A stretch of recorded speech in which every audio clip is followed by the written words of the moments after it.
I'm going to show you how to get your Silverado's USB port working again. Fast. No tech skills needed. Just simple steps you can do right now. First things first, check the basics. Is your USB cable working? Try it with another device or grab a different cable just to be sure. Sometimes it's that simple. Next, inspect the USB port itself. Any visible debris or gunk, use a flashlight and gently clean it out with compressed air or a soft brush. Never poke anything metal inside, trust me, you don't want to make things worse. Still not working? Let's check the fuse.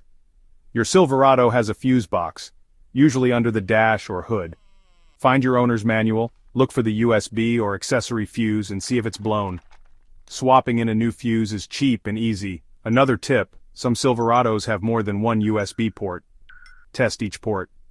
If only one isn't working, the problem is likely local. If none work, it could be a bigger electrical issue.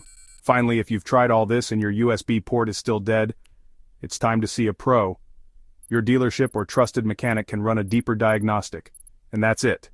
Quick, simple steps to troubleshoot your Chevy Silverado's USB port. Save yourself a headache and maybe a repair bill. Good luck.